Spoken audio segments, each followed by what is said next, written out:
dans une sphère médiatique essentiellement tournée vers des contenus généralistes, où l'originalité n'a plus sa place au chapitre, où le secteur de l'économie et finance, pourtant poumon d'un État, sombre dans les oubliettes, voici enfin Ecofin Télévision. Économie et finance télévision, votre chaîne thématique essentiellement économique, vous offre un contenu original. Nous traitons des questions monétaires, commerciales, énergétiques, minières, pétrolières et environnementales. Notre créneau, vous proposer des informations, des analyses, des perspectives et prévisions économiques. Ecofin Télévision vous permet également de comprendre la coopération entre les États et les institutions, sans oublier l'épineuse question de la dette. Ecofin Télévision, tout savoir sur les investissements, les échanges commerciaux, la balance commerciale et la balance des paiements, le taux d'échange, l'état des lieux de la lutte contre les détournements des finances publiques, la coopération bilatérale ou multilatérale. Ecofin Télévision vous explique comment l'économie nationale est directement liée à l'économie mondiale. Notre particularité fait notre originalité. C'est pourquoi nous disons Ecofin Télévision, mieux que savoir sur l'économie et finance, comprendre.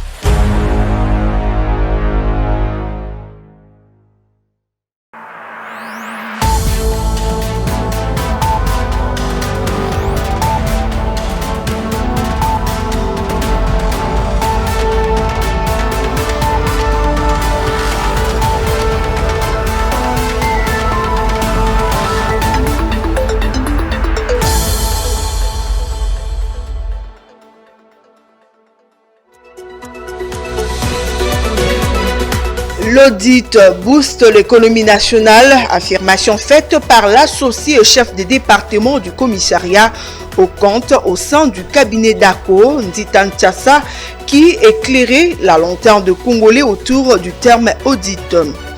8,25% est désormais le taux directeur de la Banque centrale du Congo, une décision prise à l'issue de la réunion du comité de politique monétaire. Mesdames et messieurs, c'est l'essentiel de votre journal, le développement sous peu. Bienvenue à toutes et à tous. Une fois que le budget sera voté, le salaire des agents et fonctionnaires de l'État seront publiés. C'est la promesse du ministre des Finances tenue lors d'un point de presse le lundi à Kinshasa. Nicolas Kazadi promet également de rationaliser la gestion de la prime, renforcer l'équité. Propos recueillis par Juvette Mbelou. On l'écoute. Le chef de l'État nous a demandé, au moment même de la préparation du budget, il a souhaité que cela reflète l'engagement qui a été pris de baisser le train de vie de l'État. Mais vous savez, en cette matière, les mauvaises habitudes ont la dent dure, elles résistent, parce que tout le monde veut sa part du gâteau. Et nous, notre rôle, le ministre du Budget et moi-même, c'est de lutter contre ces mauvaises habitudes et donc d'accepter d'être les mal-aimés, d'être la bête noire. Et nous le faisons tant que nous serons soutenus par nos autorités, par notre hiérarchie, parce que cela est conforme à l'intérêt du pays, nous continuerons de le faire. Le chef de l'État nous a notamment demandé de revoir un certain nombre de postes liés au fonctionnement des institutions, liés au paiement des honorariats, qui étaient des postes à des niveaux indéfendables. Et il nous a même dit qu'à l'issue de ce budget, il souhaite que, comme dans de nombreux pays, nous puissions publier les salaires de l'huissier jusqu'au chef de l'État. Nous allons, une fois que ce budget sera voté, nous allons procéder à la publication des salaires de l'huissier jusqu'au chef de l'État, de manière à apporter plus de clarté et de transparence. Nous avons également la question des primes. Il y a des primes qui sont statutaires et régulières, il y en a qui ne le sont pas. Nous faisons un effort pour rationaliser la gestion des primes, parce que là aussi, il y a une tendance à l'exagération dans le contexte de notre pays. J'en ai parlé au sommaire de cette édition. Le taux directeur de la Banque centrale du Congo, BCC, est désormais relevé de 7,5 à 8,25%.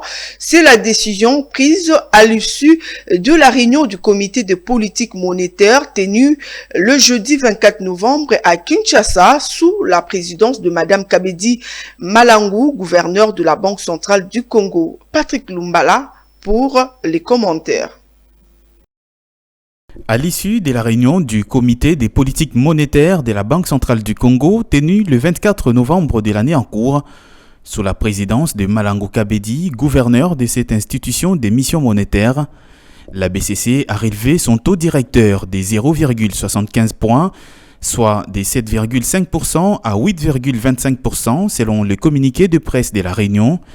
L'Institut d'émission soutient que cette mesure de relever le taux directeur contribue aux efforts de préservation de la stabilité du cadre macroéconomique dans un contexte de pressions inflationnistes soutenues au niveau international. Analysant la situation du cadre macroéconomique, le comité de politique monétaire a noté que le taux de croissance devrait se situer autour des 6,6% en 2022 grâce au dynamisme du secteur minier. L'inflation semble bien plus élevée que prévu. Projetée à environ 11% pour fin décembre 2022, elle pourrait finalement se situer à 12,9%. Pour 2023, le comité de politique monétaire de la BCC projette un taux de croissance au-delà des 6% et une inflation de 8%. Pour rappel, le taux directeur correspond au taux d'intérêt appliqué par la Banque centrale aux banques commerciales au moment d'un prêt d'argent. Il s'agit d'un outil qui permet à une banque centrale de réguler l'activité économique. La hausse du taux d'intérêt fait augmenter la valeur de l'argent et donc la possibilité de l'investir à rendement garanti. Et par conséquent, la hausse des taux directeurs fait augmenter le taux d'intérêt qui évolue aussi en fonction de l'offre et de la demande. Préparer le projet de budget de la commune, présenter au gouverneur de la ville le compte annuel de recettes et des dépenses, gérer le revenu de la commune font, entre autres parties, deux attributions d'un bourgmestre. Faut-il ainsi le savoir après la nomination récente du président Tshisekedi de 24 bourgmestres et leurs adjoints à la tête de commune de Kinshasa? Le détail dans ses commentaires de Tony Antoine Dibendila. En République démocratique du Congo, les villes sont subdivisées en communes et celle-ci est administrée par un bourgmestre qui est nommé par les présidents de la République sur proposition du ministre des Affaires intérieures selon les décrets loi 081 du DG 1998 portant organisation territoriale et administrative du pays. Il est assisté d'un bourgmestre et adjoint, nommé dans les mêmes conditions et qui lui remplace en cas d'empêchement. Il est, dans son entité, à la fois représentant du gouvernement et autorité locale. À ce titre, il assume la responsabilité du bon fonctionnement des services publics de l'État dans la commune et de la bonne marche de l'administration de sa juridiction. Ainsi, parmi ses attributions, les bourgmestres assurent l'accomplissement des tâches d'intérêt général, notamment préparer et présenter au gouverneur de la ville les projets du budget de la commune, les projets des crédits supplémentaires et des virements des crédits, ainsi que les programmes d'action, après avis du conseil consultatif communal, mais aussi présenter au gouverneur de la ville les comptes annuels des recettes et des dépenses, après avis du conseil consultatif communal, gérer les revenus de la commune, ordonner les dépenses et contrôler la comptabilité, administrer les établissements de la commune, diriger les travaux à exécuter aux frais de la commune, administrer les patrimoines de la commune et conserver ses droits, et enfin, superviser la collecte des taxes locales et contributions revenant au trésor. Sur ces mêmes chapitres portant nomination de bourgmestre, un analyste politique demande aux nommés de travailler davantage sur l'assainissement de la capitale et l'insécurité qui s'y vit. Suivez. C'est dans le souci du président de la République de remettre de l'ordre dans la maison, n'est-ce pas? Surtout en ce qui concerne la gestion à la base, ce qui fait que le président de la République a procédé à la nomination de bourgmestre et maire de la ville, n'est-ce pas? Et il faut rappeler ici que le président de la République a fait des nominations sur le plan national. Il faut rappeler aussi que le bourgmestre nommé ont une tâche lourde, parce qu'il faut rappeler ici que ceux qui ont été aux affaires par les passés n'ont pas suffisamment donné des résultats. Et ceux qui sont en train d'arriver, ils vont travailler dans la vision du président de la République, parce qu'il faut rappeler aussi ici que, et je crois que c'est la dernière nomination que le président de la République fera en termes de nomination au niveau de la base. Ça veut dire que la nomination au niveau de bourgmestre et maire de la ville, parce que si vous regardez le processus électoral engagé par la CENI, cette fois-ci, il est prévu, n'est-ce pas, l'élection des bourgmestres et conseillers communaux, n'est-ce pas? Donc, pour dire que ceux-là sont appelés à bien se comporter pour donner des résultats escomptés par rapport aux nominations qui leur ont été données. Le premier secteur, c'est l'insalubrité d'abord. Vous savez que l'insalubrité est un problème qui gangrène notre société, surtout pour la ville-province de Kinshasa. Et donc, c'est là ils ont un travail énorme à abattre, parce qu'il suffit de voir les années précédentes pour savoir que ceux-là qui ont été aux affaires, n'est-ce pas, n'avaient pas donné les résultats compte tenu de ce que nous vivons dans la ville de Kinshasa.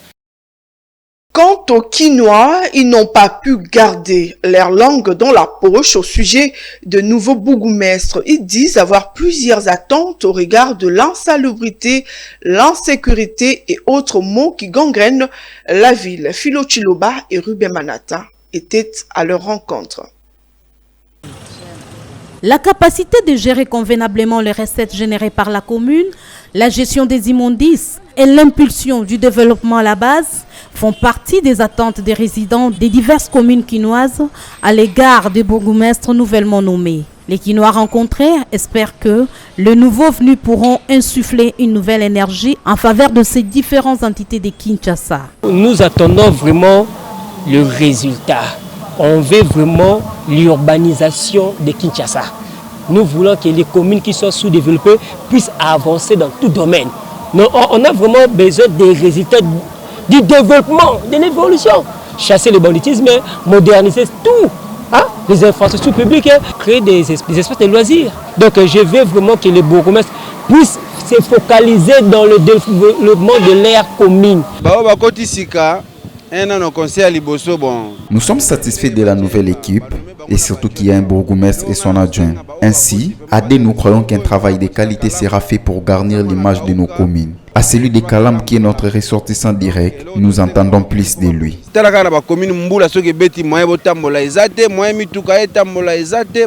on regarde d'abord, sur le plan sanitaire, la ville de Kinshasa est trop sale. Mais ceux qui sont en train maintenant de percevoir, prenez l'exemple, ils ont créé à Chako, à Seko, qu'est-ce qu'on fait avec cet argent-là? Les week-ends de la semaine dernière, le président Félix Tshisekedi a nommé 24 bourgmestres et leurs adjoints censés administrer les 24 communes de la capitale. On va également parler de cette annonce qui a été faite récemment sur la construction d'une usine de raffinage du cobalt par le gouvernement de la République démocratique du Congo, qui est d'ailleurs bien reçue par une certaine opinion qui considère que cette initiative pourra générer beaucoup de recettes en faveur de l'État. Claude Kungu et Ruben Manata pour ces reportages. Pour Félix Kaembe, analyste politique et cadre d'élu de PS, la construction d'une usine de raffinage du cobalt est une bonne décision qui va sans doute booster l'économie congolaise.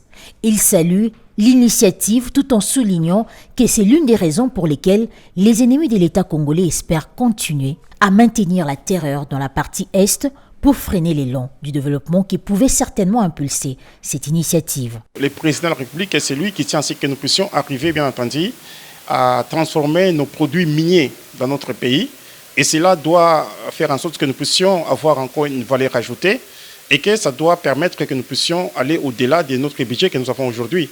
Et avec 40% d'augmentation, si vous voulez, à notre production, ça permettra à ce que nous puissions cette fois-ci avoir beaucoup de devises qui vont entrer dans notre pays. Nous avions toujours soutenu cela pour que nous puissions arriver à l'étape de la transformation des matières premières pour arriver, bien entendu, aux produits finis Et vous savez que lorsque vous avez les produits finis, même la valeur numéraire change. C'est pour cela que nous disons qu'il faut que nous puissions arriver jusqu'à la fin pour que ceux qui pouvaient, bien entendu, acheter ça ailleurs commencent à venir acheter en République du Congo. Et lorsqu'ils viennent acheter ici, ce sont les devises qui vont rester dans notre pays.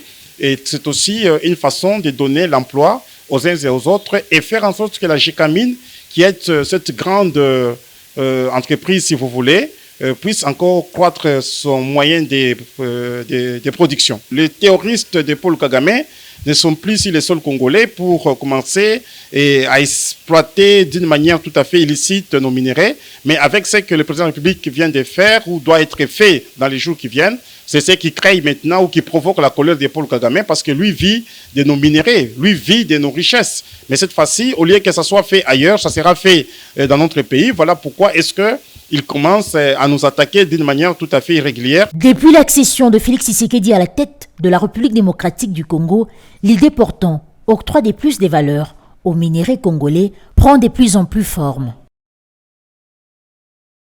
Qu'est-ce que le Congolais doivent comprendre du terme audit? Ses étapes, ses conséquences, ce sont là les questions auxquelles s'est associé le chef de département du commissariat au compte au sein du cabinet d'Arco, Ndita Ntiassa, a apporté des éclaircissements sur la lanterne des Congolais. Il affirme également que l'audit booste l'économie nationale d'un État. Il est au micro de Grace Luyanga et Joe Manana. L'audit est un ensemble de procédures d'examen ou de contrôle d'une entité par un expert comptable et qui pratique ces contrôles-là ou cet examen avec des normes. L'audit contribue certainement à booster l'économie nationale, surtout dans la deuxième phase que je venais de dire ici, dans la certification des comptes. Il y a des préalables. Parmi ces préalables-là, l'auditeur doit faire la prise de connaissance de l'entité qu'il veut auditer. Et dans cette prise de connaissance, l'auditeur doit parcourir toutes les directions, savoir le fonctionnement de l'entité, et sur base de cet entretien, l'auditeur peut soit accepter une mission d'audit ou la renoncer. Les difficultés que nous rencontrons, ce sont généralement la transmission des documents, puisque quand nous parlons de l'audit, un auditeur est à la recherche des éléments probants. C'est généralement la transmission des documents, de pièces justificatives. Vous le savez, aucune société n'est sainte. Alors quand une société a dans ses murs des auditeurs, vous allez comprendre que d'aucuns ont cette tendance à ne pas livrer toutes les données financières, surtout qu'il s'agit aux auditeurs afin que ces derniers puissent faire aisément leur travail. Juvette Mbelou s'est disponibilisée pour vous faire la lecture de tabloïds parus à Kinshasa ce lundi.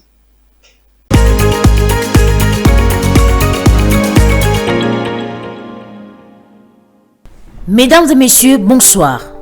Ouvrons cette revue de presse avec Africa News qui titre à sa une « Tshisekedi appelé à bloquer la requête de la FEC ». Un courrier de la Fédération des entreprises du Congo du 9 novembre 2022 adressé au Premier ministre Jean-Michel Samaloukonde fâche Alain Kassouba, spécialiste en fiscalité. Ce dernier est remonté de voir cette organisation patronale du secteur privé solliciter la suspension de toutes les missions de contrôle à caractère fiscal, parafiscal et économique pour une durée de 4 mois sur toute l'étendue de la RDC en vue de leur permettre de préparer dans la quiétude leurs états financiers. En croire le journal, les moments et la demande sont très mal choisis pour ces fiscalistes RD Congo car la fin d'année est un moment de grande consommation et de grande spéculation sur le marché. Par conséquent, a soutenu Alain Kassouka, l'État doit être plus regardant et protéger sa population contre les opérateurs économiques véreux qui s'adonnent en toute impunité à des infractions économiques par acte de spéculation, des rétentions des stocks et autres pratiques illégales. Poursuivons cette revue de presse avec l'avenir qui accorde une place de choix au comité des politiques monétaires qui décide de relever les taux directeurs de la BCC de 7,5% à 8,25%.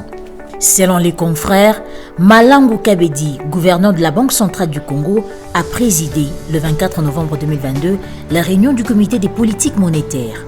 Dans un communiqué de presse publié à cet effet, les discussions ont porté sur le cadre macroéconomique de la République démocratique du Congo et les perspectives à court terme et la situation actuelle de l'économie mondiale, y compris l'évolution des cours des matières premières qui intéressent l'économie congolaise. Pour le journal, le comité des politiques monétaires a retenu que la croissance économique devrait se situer à 6,6% en 2022 grâce essentiellement au dynamisme du secteur minier. En ce qui concerne l'inflation, elle a été dominée par la hausse des prix des importations, notamment par les biens de consommation et les produits pétroliers. Projetée à 11% pour fin décembre 2022, elle pourrait se situer à 12,9%. Ce, malgré la hausse de la valeur des importations, la position extérieure a enregistré un surplus et les réserves d'échange ont essentiellement augmenté en 2022 grâce à l'augmentation des exportations qui bénéficient de la bonne tenue de cours des matières premières exportées par la RDC. L'ACP pour sa part titre à sa une le gouvernement chargé de mettre à jour la liste des pesticides prohibés en RDC. À en croire les tri-hebdomadaires, les producteurs agricoles familiaux et les ONG les accompagnant ont recommandé au gouvernement de mettre à jour la liste des pesticides prohibés au pays.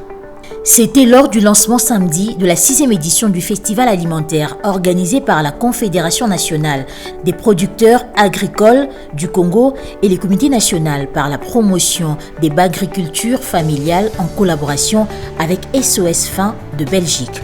Fin de cette revue de presse. Merci à vous de l'avoir suivi.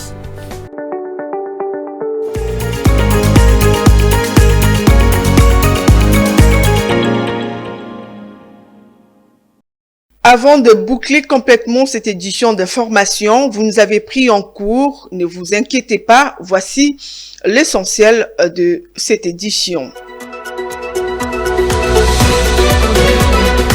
L'audit booste l'économie nationale, affirmation faite par l'associé et chef de département du commissariat aux comptes au sein du cabinet d'Ako, Nditan Tiassa, qui a éclairé la lanterne des Congolais autour du terme audit. 8,25% est désormais les taux directeurs de la Banque centrale du Congo, une décision prise à l'issue de la réunion du comité de politique monétaire. Mesdames et messieurs, voilà, c'est ce qui a constitué l'essentiel des informations. Nous voici arrivés à la fin de cette édition d'information. Mesdames et messieurs, merci à vous de l'avoir suivi. Bonsoir chez vous.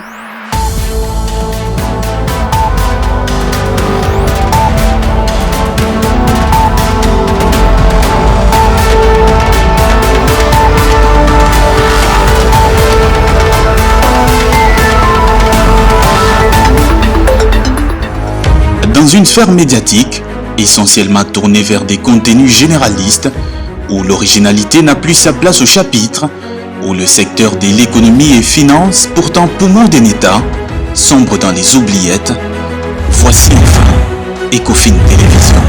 Économie et finance télévision, votre chaîne thématique essentiellement économique, vous offre un contenu original. Nous traitons des questions monétaires, commerciales, énergétiques, minières, pétrolières et environnementales. Notre créneau, vous proposer des informations, des analyses, des perspectives et prévisions économiques. Ecofin Télévision vous permet également de comprendre la coopération entre les États et les institutions, sans oublier l'épineuse question de la dette. Ecofin Télévision, tout savoir sur les investissements, les échanges commerciaux, la balance commerciale et la balance des paiements, le taux d'échange, l'état des lieux de la lutte contre les détournements des finances publiques, la coopération bilatérale ou multilatérale. Ecofin Télévision vous explique comment l'économie nationale est directement liée à l'économie mondiale. Notre particularité fait notre originalité. C'est pourquoi nous disons Ecofin Télévision, mieux que savoir sur l'économie et finances, comprendre.